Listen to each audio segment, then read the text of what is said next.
Hello, you beautiful souls. Welcome to your 13-day guide to me helping you get your shit together. And we are on day number 4, and day number 4 is journaling. So this whole series was inspired by my beautiful journal that I created, which was really simple, just a quick little phrase that I typically say a lot in my mind. I'm always like, Michelle, get your shit together. And then I have this cute little magnet on the back of my front door that says, maybe it all starts here. And these two phrases are something that my mind thinks often, and it encourages me to connect back to my heart and to get in alignment and ask myself, what do I want for my life? You know, what good happened today? So journaling is my 4th tip on how I survived the loss of my daughter. So these 13 days are filled with tips on things that I needed to do to get my shit together when things were dark, when I was depressed, I was filled with anxiety. After my daughter passed, I thought everybody was going to die around me. I didn't know how to live. I was kind of like, how do you find happiness after this? You know, this is like a parent's biggest fear, and I was literally faced with it. So being in my body, I had to figure out how to wake up each day and be normal. And even like 3 or 4 years later, I still had that feeling when I would wake up and be like, oh my gosh, this is so heavy. Like, how do I cope with this? But journaling was a huge, huge piece of my journey. And it's still a big piece of my day today, my daily life. And that's why I created these journals. So I'm going to show you real fast some of the other journals that I have created. They're all on Amazon. I have some gratitude journals. I have some prayer journals. They vary in size. Some of the small ones are 5 by 8. The bigger ones are 6.6 by 9.6.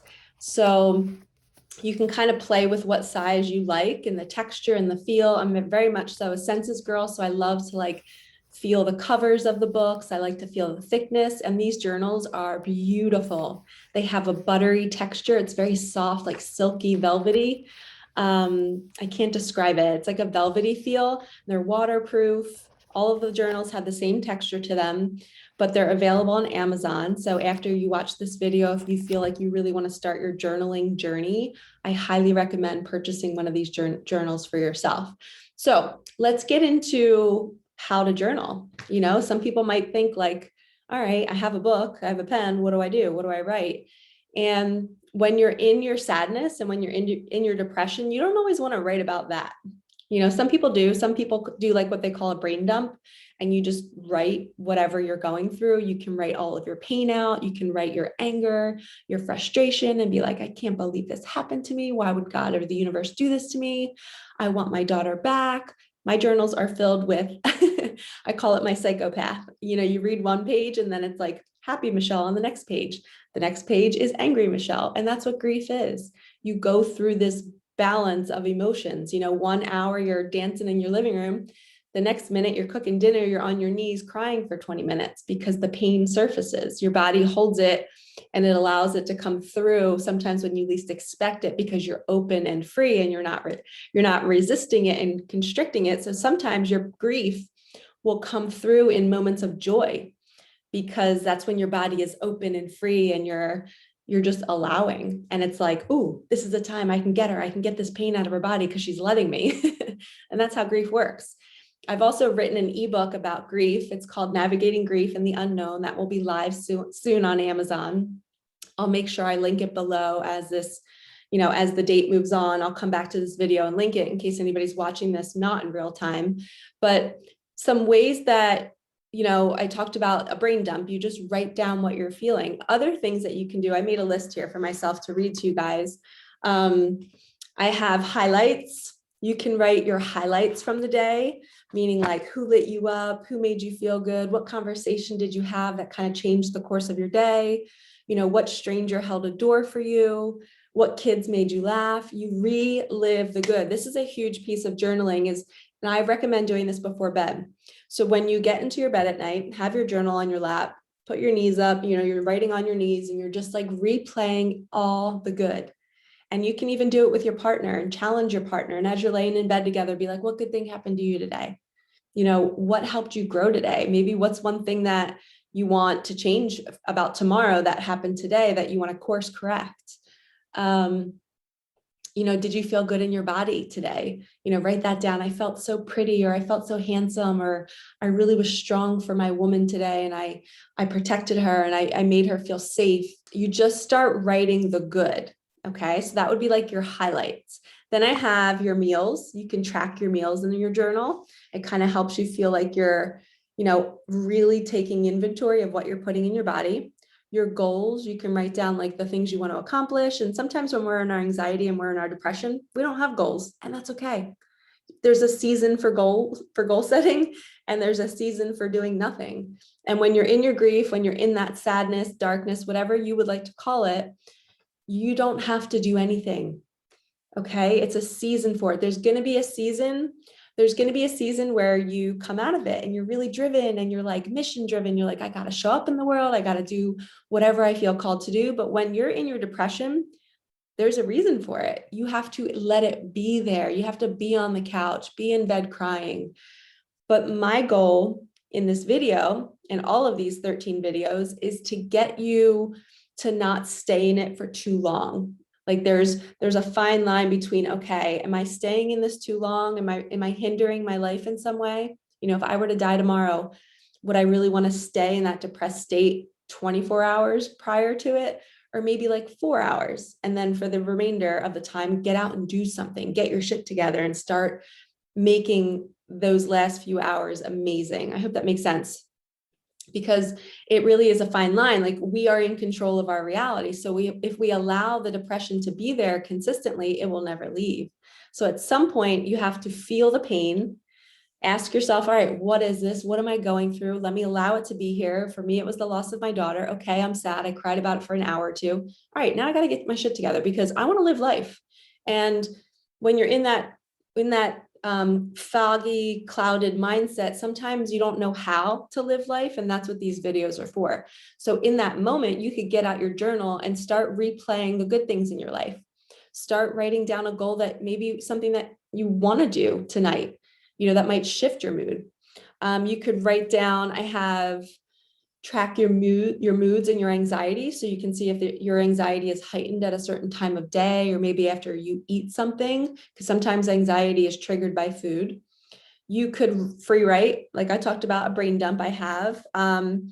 You could write down other people's patterns and behaviors. So if you're in a partnership with somebody and you see them doing a pattern, or you see yourself doing a pattern and you're like, why do I keep attracting these people? Why do I keep repeating this behavior? Why do I keep not trusting my partner? Why am I doing this? And you start to unpack yourself.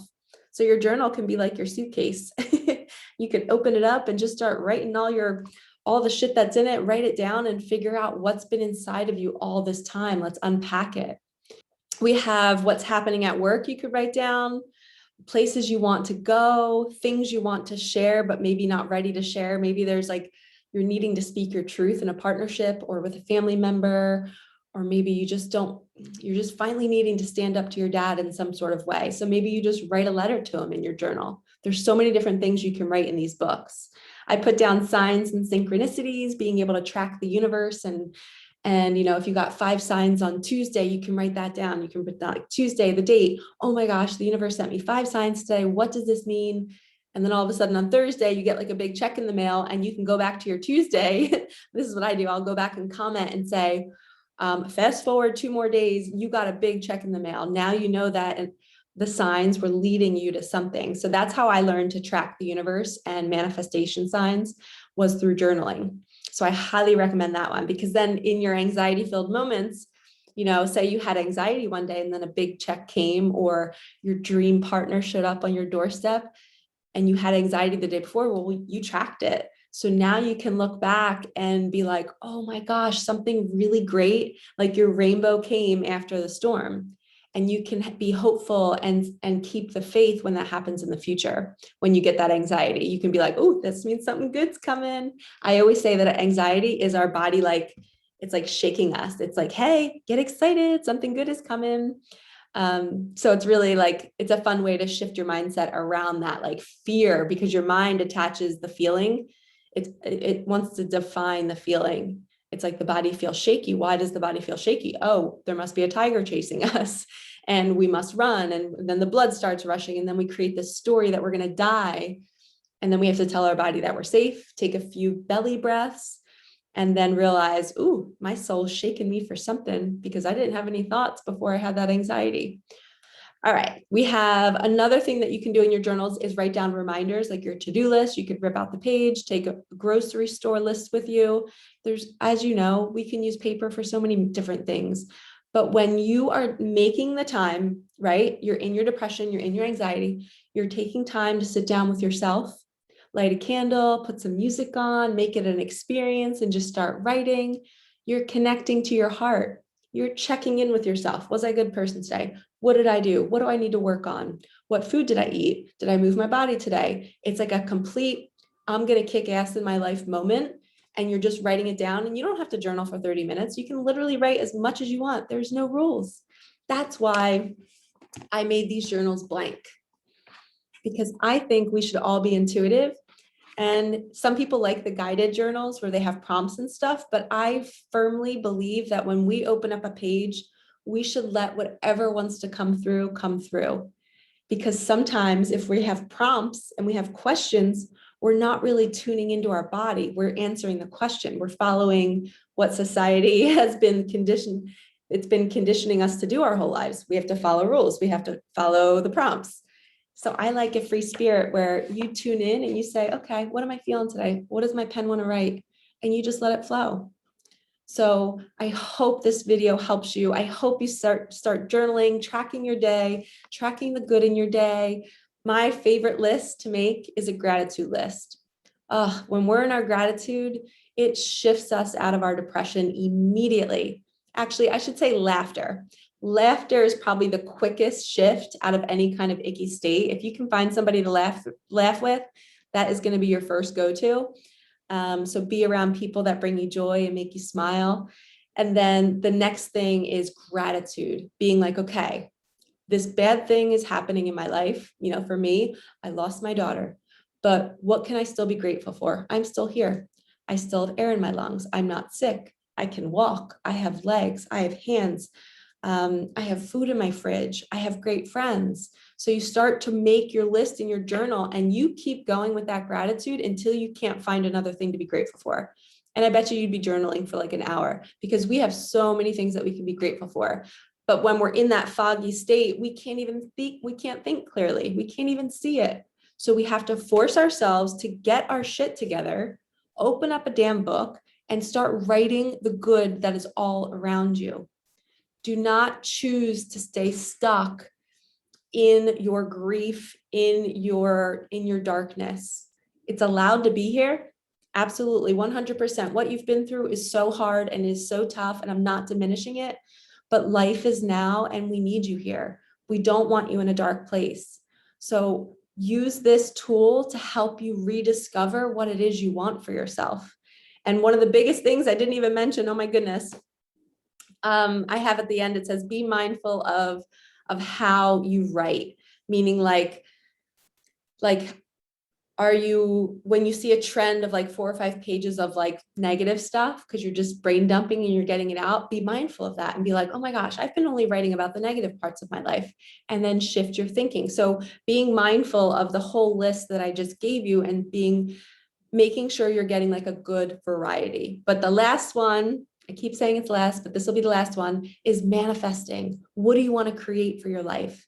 When we're in that state, it's hard to think and to dream and to daydream because we think our life is never going to change. Our mind tells us we're always going to feel this way. We're always going to feel this way. There's no way out, but there is. And when you put your pen to the paper and you say, I am so grateful now that I have my dream job. I am so grateful now that I'm making $10,000 a month. I am so grateful now that I'm in my dream home and it's quiet and it's beautiful.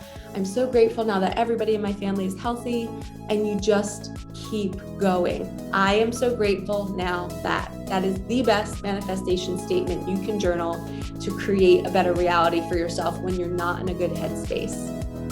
All right, let's wrap this up. I will see you guys in the next video. Comment below if you enjoyed this tip.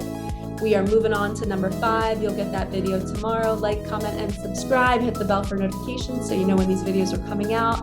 They should be coming out every day at 8 p.m. Eastern time. All right, lovies, have a good one.